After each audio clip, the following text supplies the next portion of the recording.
Hello friends, I'm George, the nice smelling gentleman. Welcome back to the channel guys. I hope that all of you are doing good. Now in today's video I'm going to talk about one of the newer Lattafa releases that's called Al Nashama. Now this thing is a very good clone of Initio's Paragon, but at the same time it's also very similar of another new release from Lattafa that's called Vintage Radio.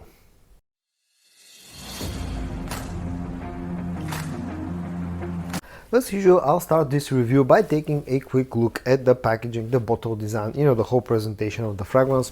The fragrance comes packaged in this white colored box that has some golden accent. It has this triangular shape and looks like a piece of cake. On the front you got the name of the company and the fragrance, the bottle size 100 milliliters, the concentration EDP. On the back you got some sticker of authenticity, some additional information along with a production date. The production date of this bottle is November of 2023, so quite a recent bottle. And also another nice touch is the fact that this thing has a magnetic sort of a cap, if you can call that a cap. You need to open it up like this and the bottle sits inside, and once you take out the bottle looks like this. Now this is exactly the same bottle design and the whole packaging as you get with another fragrance from this Al Nashama line that's called Al Nashama Caprice. You can see it somewhere behind me. The cap is super ugly, very plasticky, hollow, feels very cheap. The bottle itself has a nice design to it, and in fact I think that the whole bottle looks a lot better without the cap. But all in all, the packaging and the presentation, it's alright considering the price point of this fragrance. If you are a returning viewer of my videos but you're not yet subscribed to the channel, please consider hitting the subscribe button. It will really mean a lot to me, and also don't forget to hit the notification bell so you don't miss any of my future videos. Okay, now let's talk about the note breakdown of Al Nashama. As per Fragrantica, the top notes of this fragrance are pink pepper, bergamot and sage. The middle notes are black pepper, jasmine and plum, and the base notes are Saffiano leather, patchouli, amber and moss. The pair is actually pretty decent.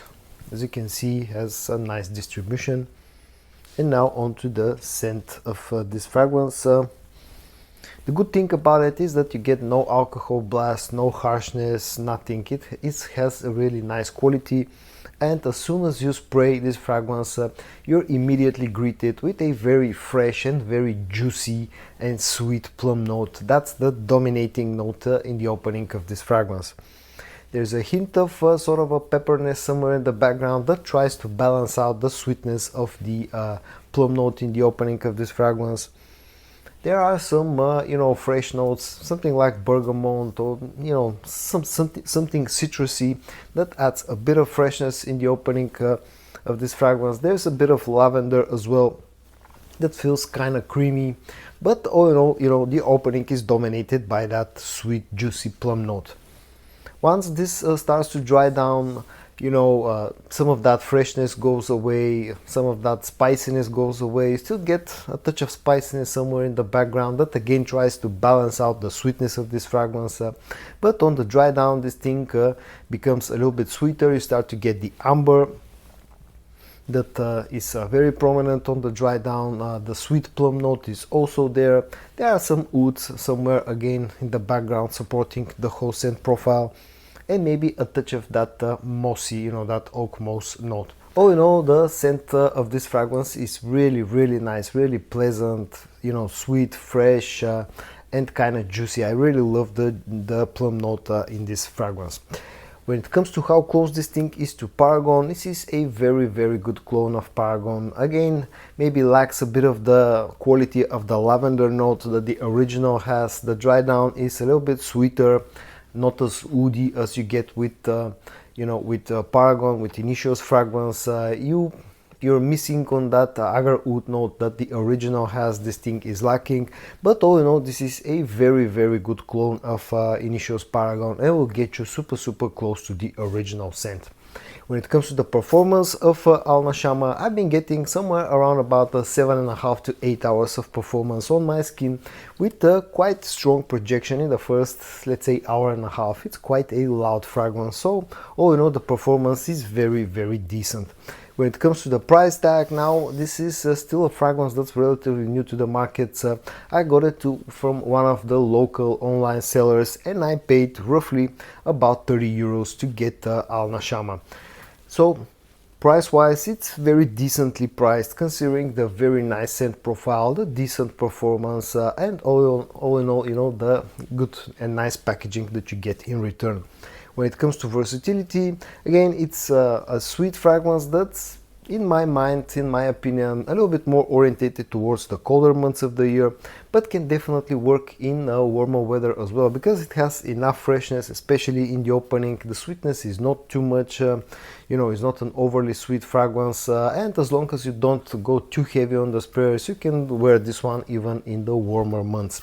And the whole scent profile is also perfectly unisex in my opinion, so this is in reality this is a very versatile fragrance. And before I move on to my final thoughts about this fragrance, I just wanted to, you know, talk about something really quick. As I said in the beginning of this video, this thing is scent wise is very similar to another Lattafa fragrance that's part of their Pride line, and it's called Vintage Radio. Now both of those two fragrances are really nice. In fact, Vintage Radio is probably my new favorite, most favorite Lattafa fragrance, but I just wanted to rant a little bit about the fact that Lattafa have released two different products that have name-wise nothing in common, package-wise nothing in common, but the end result, you know, scent-wise, they're super close to each other, and that can be sort of really misleading to customers, and it's a bit scammy in my opinion. So just keep in mind that Al Nashama Caprice and Vintage Radio actually are very close to each other, so you don't need to own both fragrances. So on to my final thoughts about Al Nashama from Lattafa. This is a very nice clone of Initio Paragon that has very decent performance, very high quality of the scent, will get you super close to the original scent, and has a fantastically good juicy plum note in the opening of this fragrance. I really like the plum note in this one, and I find only one problem with this fragrance, and that's the fact that Lattafa have almost that Lattafa are selling another scent that's almost identical to this one, but part of their Pride line that's called Vintage Radio, and all in all, you know, the two fragrances, you know, one of them feels kind of redundant, and so if you're looking for a clone of Initio Paragon and you don't already own Vintage Radio from Lattafa, then definitely check out Al Nashama Caprice, because on its own this is a fantastic fragrance. But if you already own Vintage Radio, then you don't need Al Nashama, because they're almost identical with Vintage Radio. At the end of the day, I really like Al Nashama Caprice, and if I have to pick up only, if I have to name only one gripe that I have with this fragrance, that's the bottle design, and to be more specific, the really ugly and cheap feeling plastic cap. Apart from that, this is a really you know, a gem of a fragrance from Lattafa, and I really like it a lot. So guys, in today's video I showed you a very high quality clone of Initio Paragon from the house of Lattafa called Al Nashama. I hope that you found this video interesting. If you did, give it a like, and I also hope that you're going to join me in my next video. And until then, stay safe and bye bye.